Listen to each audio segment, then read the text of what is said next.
Welcome to my channel AKSC. We learn, we grow. Please subscribe to my channel and click the bell icon to get future notification. Don't forget to hit the like button.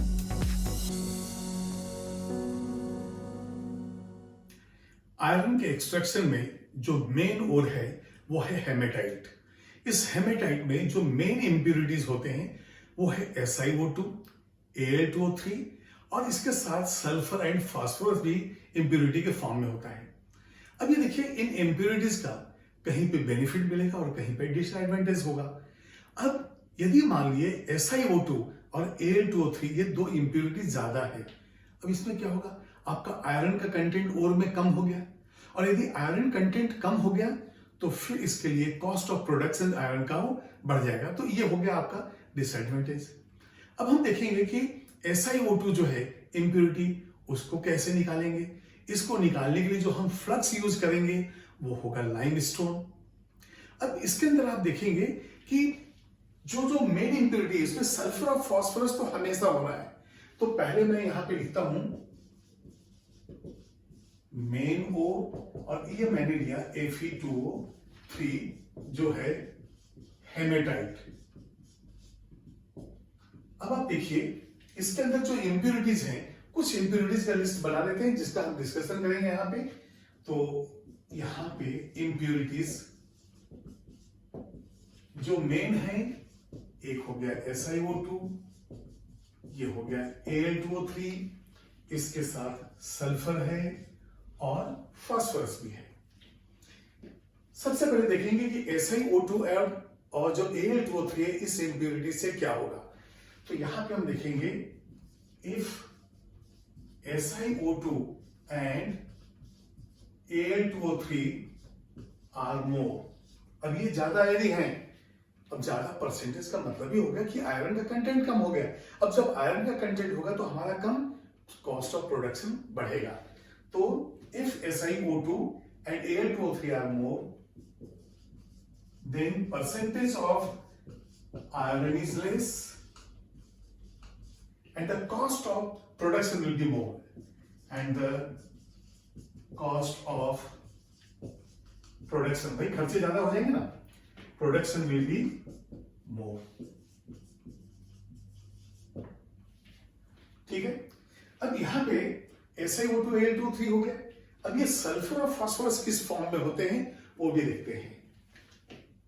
Sulphur and phosphorus in the form of, देखिए ये CaSO4 के form में होगा। Phosphorus जो है Ca3PO4 taken twice के form में होगा। इस आयरन एक्सट्रैक्शन में एक थॉमस स्लैग का डिस्कशन आएगा बेसमेंट कन्वर्टर में, और वहां पे थॉमस स्लैग में ये Ca3PO4 taken twice along with CaSiO3 होता है।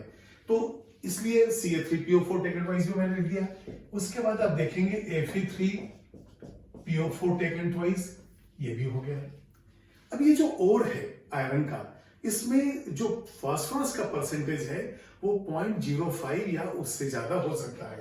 तो यहां पे एक information, percentage of phosphorus is greater than equal to, ये हो गया 0.05%।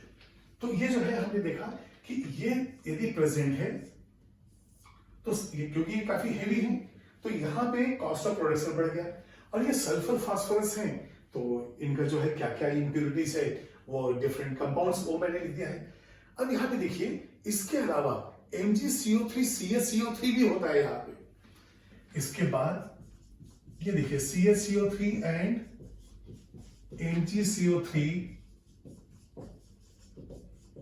impurities are also present। अब देखिए इसका फायदा मिलेगा हमें, क्यों, जो इंप्यूरिटी SiO2 का है, इस SiO2 के इंप्यूरिटी को निकालने के लिए हमें लाइमस्टोन ऐड करना पड़ता है।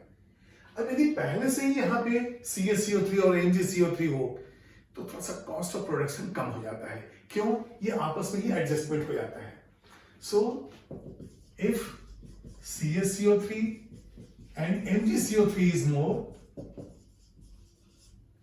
अब ये देखिए म्यूचुअली जो है यहीं पे जो है सिलिकेट बन जाएंगे और यहां से SiO2 निकल जाएगा, तो इसलिए कॉस्ट ऑफ प्रोडक्शन कम हो जाएगा। If CH4 MgCO3 is more, cost of production will decrease. ठीक है, तो यहां जो है कॉस्ट ऑफ प्रोडक्शन भी कम हो गया।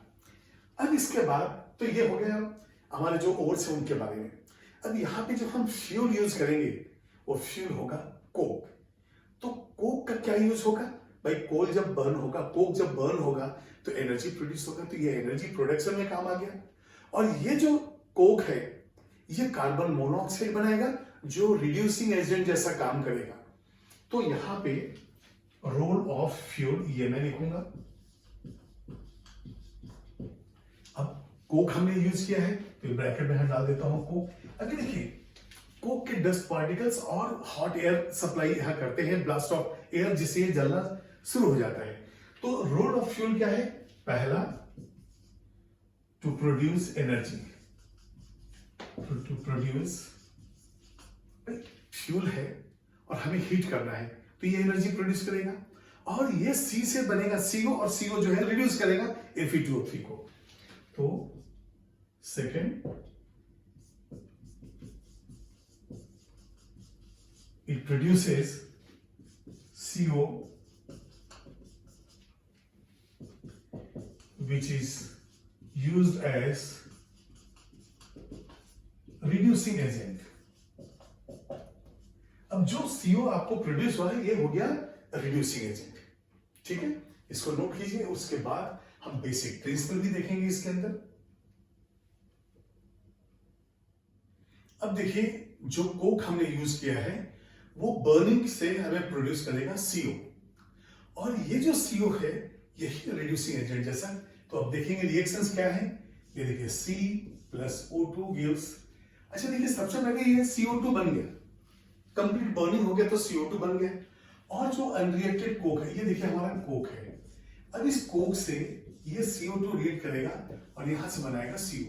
इस वक्त कोक से हमें CO मिल चुका, बर्निंग हुआ CO2, वो फिर जो है CO बना दिया। अब ये जो CO है हमारे और Fe2O3 से रिएक्ट करेगा। तो ये देखिए आप Fe2O3 प्लस 3CO, यहां से हो जाएगा 2Fe प्लस 3CO2।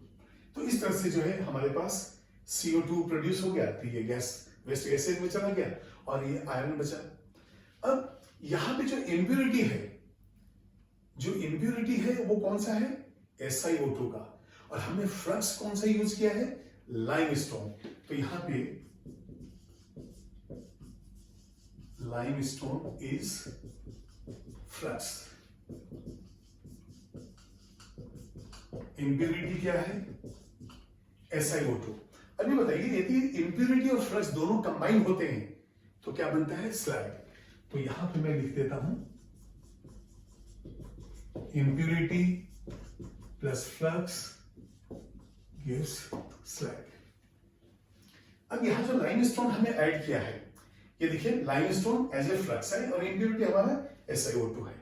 तो ये लाइमस्टोन जो है डिकम्पोज होगा, टेम्परेचर बहुत ज्यादा है। तो यहां हम देखेंगे ये CaCO3 जब डिकम्पोज हो तो बनेगा CaO प्लस CO2। अब ये जो फ्लक्स हमने CaCO3 यूज किया अब वो CO में कन्वर्ट हो गया है। तो अब यहां पे हम इम्प्योरिटी जो है हमारे पास SiO2 है और फ्लक्स क्या है हमारे पास, अब CaO है।